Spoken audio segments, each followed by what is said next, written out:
Good morning, guys. Here with chapters 3 and 4, where we're talking about e-communications, the importance of using electronic messaging in the workplace, everything from text messaging to emails. And in chapter 4, where we're talking about letter formats, the parts of a letter, memos, all that type of written communication. One of the things I want you to pay very special attention to is the concept of detail.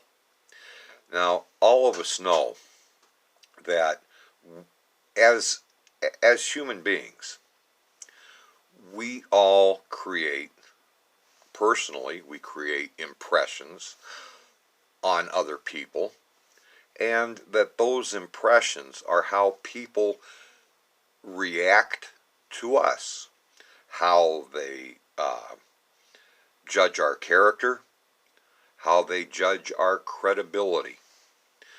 And it's so important to keep in mind that your credibility is based a great deal on how well you can communicate, not just face to face, in terms of tone, style, in terms of vocabulary, using appropriate language, that type of thing.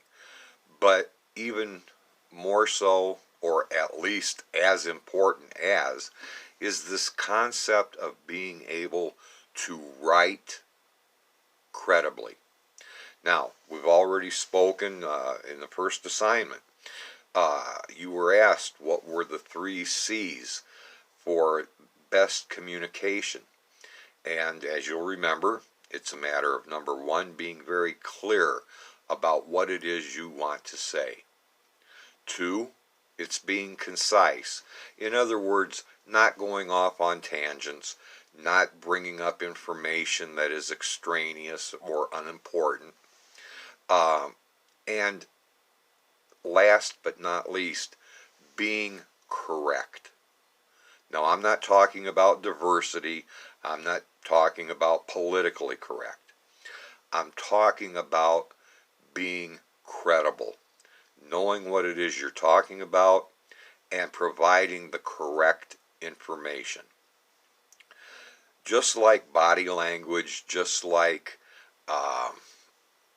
how you dress, how people see you, they take into consideration your ability to write well as part of your overall character and your value to the company.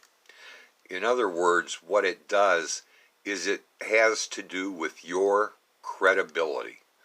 Now, credibility, if you want to look at, what makes, credibility so important, is that that's how believable you are to others.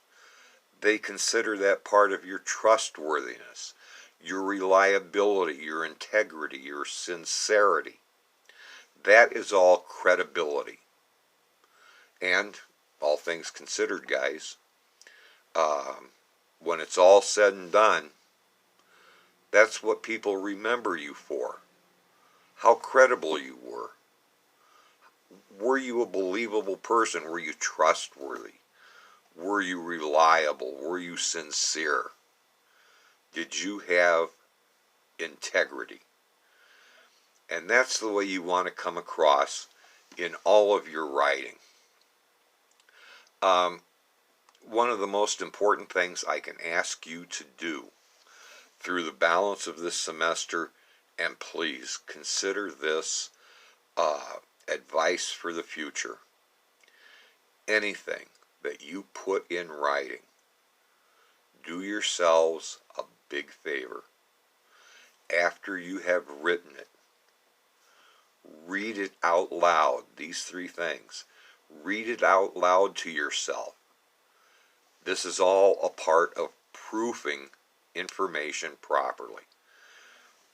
Read it out loud, because I guarantee when you hear what you're reading, you will catch a lot of the errors.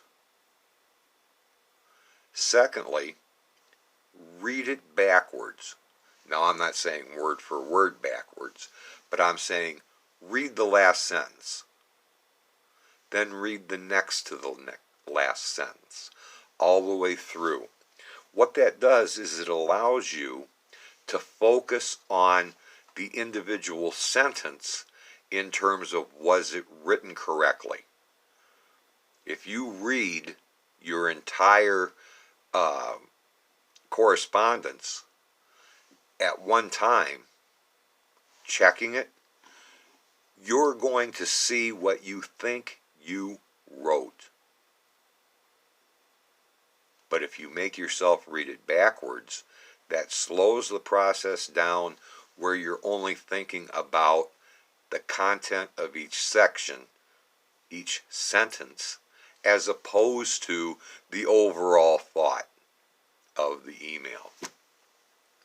And then, if possible, depending upon the situation, of course, use other eyes. Have someone else take a look at it. See if it raises any questions in their mind. They may catch something that you have not. Now, there are computer aids such as Grammarly, and of course you've got spell check on the computer. But do not always depend upon spell check. It will know if a word is spelled incorrectly, but it may not know what word you really wanted to use. So it may correct a word that you did not intend to actually be using in that sentence. So with that being said, please proof everything carefully. It can make the difference between you coming off as credible to your audience, in other words, knowing what you're talking about, and it can make a difference in things as important as getting a job. Because if a resume, a cover letter, that type of thing has errors, it will significantly hurt your opportunity to obtain the employment that you're really looking for. Thanks for your time, guys. You have a great day.